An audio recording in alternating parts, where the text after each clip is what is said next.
네. 일단 일본 이 30년간 초저금리 체제가 끝나나라는 이야기 한번 해보면서 이 미국의 국채와 함께 연결지어서 한번 살펴보도록 하겠습니다. 현재 0.5%에서 0.75%까지 기준금리 인상 가능성이 사실상 확정인 상태인데요. 이렇게 됐을 때는 엔캐리 트레이드의 차입 비용이 오를 수밖에 없고 이는 청산 압력으로 작용하게 됩니다. 일본 같은 경우에는 또 미 국채의 최대 채권국이다 보니까 여기서 이 미국 국채에서 일본 쪽으로 자금이 이탈될 경우에는 미국 증시에도 또 폭락의 위험이 있을 수 있다라는 가능성이 계속해서 제기가 되고 있는 요즘입니다.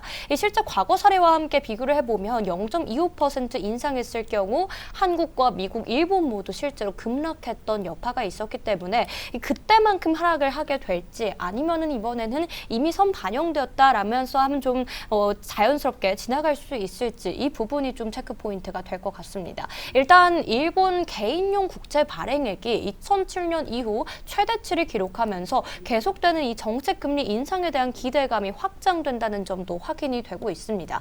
이 일본의 상황은 지금 이런데 그렇다면 미국에서는 또 국채 상황이 어떤지 한번 비교해 보면 좋겠죠. 다음 장에서 미국 상황 한번 살펴보죠. 미국 같은 경우에는 계속되는 금리 인하 기대가 나오고 있고 오늘 또 CPI 발표가 나오면서 금리 인하 기대가 한층 더 커지고 있는 상황인데 이렇게 금리 인하 기대감이 커지면 결국에는 국채 수요로 이어지고 또 채권 가격 상승으로도 이어질 수밖에 없는 상황이죠.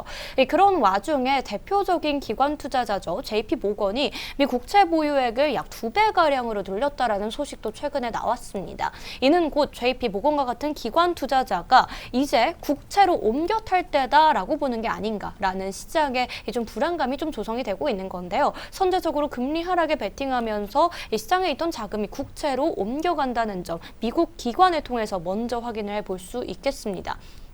그렇다면 미국과 일본의 엇갈린 상황 어떻게 종합해보면 좋을지 마지막 장표를 통해서 한번 확인을 해보시죠.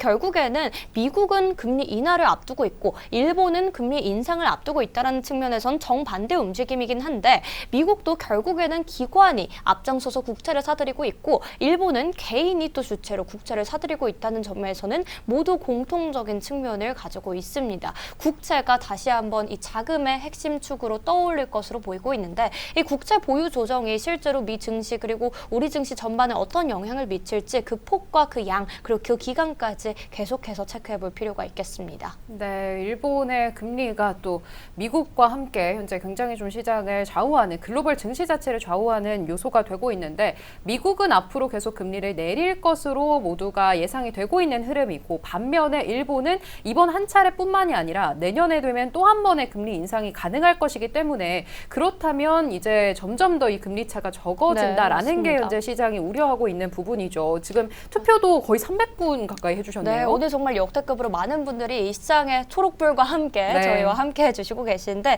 이 투표 결과 한번 확인해 보도록 하죠. 일본의 금리는 사실상 확정이긴 한데 여기서 우리 시장이 어떻게 반응할지를 한번 체크해 볼 필요가 있겠습니다. 네. 일단 저희 71%가량 이 엔캐리 위험성 선 반영됐다라는 측면에 투표를 해주셨고 오늘 또 시장 분위기가 좋기 때문에 계속해서 엔캐리 트레이드 위험은 이제 반영을 하고 산타 랠리를 이어갈 수 있는 국면으로 다가섰으면 좋겠습니다. 저희가 또 18일이기 때문에 이제는 좀 산타가 올 때가 되지 않았나라는 생각이 듭니다.